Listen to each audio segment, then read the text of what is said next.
Üdvözöllek benneteket ismét itt az Akvarisztika Kezdőknek YouTube csatornáján. Kagylótutajozzunk ismét!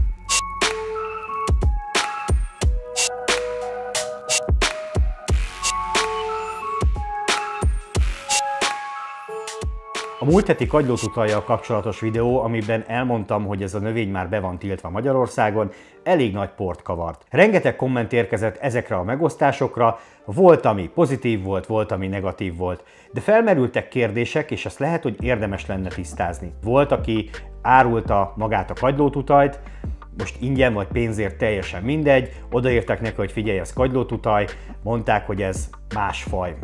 Nem más faj, nincsen ebből a fajtából, nincsen más faj. Tehát ez van és kész. Ez nem olyan, mint a rotala, hogy a rotalából van 150 millió változat, hanem ebből ez van. Tehát hogyha kicsiben nézed, az nem ugyanolyan ez a növény, mint hogyha nagyban néznéd meg, nagy és kifejlett formájában. Szinte mondhatnám azt is, hogy nem is hasonlít egymásra a kettő. Érdemes megnéznetek itt most ezt a pici formáját, és egyből látjátok, hogy mi az, amit árultok. Higgyétek el, jobban jártok, hogyha nem adjátok, veszitek már ezt a növényt, nehogy ebből valamilyen problémátok legyen. Persze nem fog bekopogtatni az ajtótokon a rendőrség, hogy jaj, biztos kagylótutajt tartasz, ez nem fog megtörténni, viszont lehetnek rossz akaróid, aki egyszerűen csak annyit mond, hogy tessék, itt van egy kép, most akarta eladni, és a környezetvédelmi hatóságnál felnyom. Nincs értelme ezt kockáztatni, tehát ha van ilyen növényed, akkor semmisítsed meg, ha meg úgy döntesz, hogy te tartani akarod, ez a te saját döntésed, csak ne áruld, ne posztold ki, ne mutasd meg képeken, jobb a békesség. A másik, ami folyamatosan felvetődik, hogy nem értitek, mi ezzel a nagy probléma, hiszen ez a növény nem éli túl a telet. Hát sajnos ez sem igaz, úgyhogy erről most nézzünk is meg egy videós bejátszót. A Keszthely TV engedélyével kaptam meg ezt a felvételt, én is keszthelyi vagyok, úgyhogy nagyon örülök neki, hogy itt a csatornán is ugyanígy megjelenhet a városi televíziónak az egyik adása, de nagyon fontos információk hangoznak el benne, úgyhogy most ezt nézzük meg együtt. Igazi őszi, ködös időben csónakkal indultak a szakemberek a Kis-Balaton vízvédelmi rendszer Zalavár melletti területére begyűjteni a káros növényt. Arra gyanakodnak, hogy a területtől idegenhonos úszó kagylótutaj akvaristák által kerülhetett a tóba.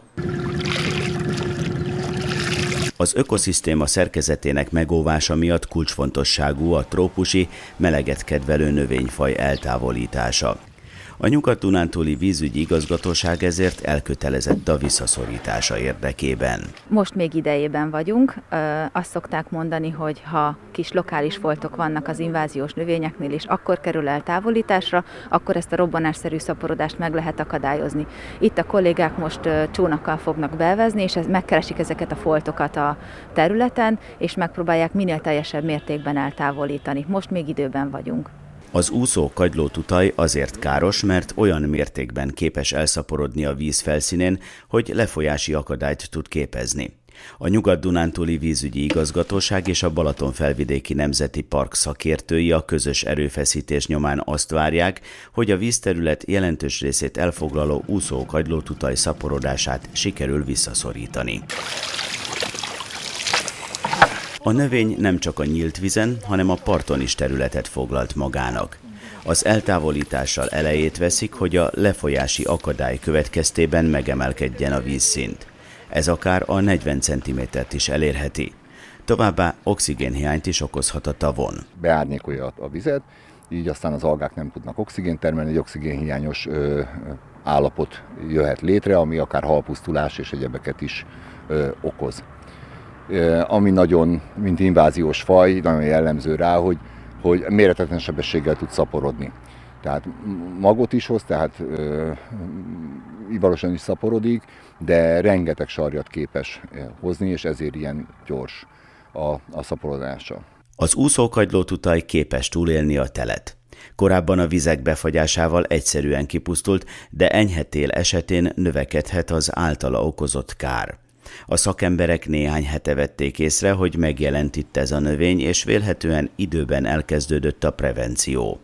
Ez azért is fontos, mert a Kis-Balatont átszelő és benne kanyargó Zala a területének minden sarkába el tudja juttatni ezt a növényt vagy a magját. Ahogy láthattátok a Keszthely TV felvételéből is, igenis ennek a növénynek van ökológiai hatása, és nem is kicsi. Mivel enyhék a teleink, megmarad ez a növény, túléli ezeket a fagyokat, amik most vannak, hiszen a Balatont is utoljára befagyva már nagyon-nagyon régen láttam. Nagyobb mennyiség van, és egyre jobban és jobban tud terjeszkedni ez a növény, úgyhogy vigyázzunk a környezetünkre. Most pedig egy pici reklámszünet. Ezen a héten szombaton 10 órakor jövünk az új videónkkal Holló Andrással, ahol az akváriumi kövekről fogunk beszélgetni, egy nagyon érdekes műsor lesz, tartsatok velünk akkor is. Iratkozzatok fel a YouTube csatornánkra, gyertek el a Facebook csoportjainkba, algamentest mindenkinek, sziasztok!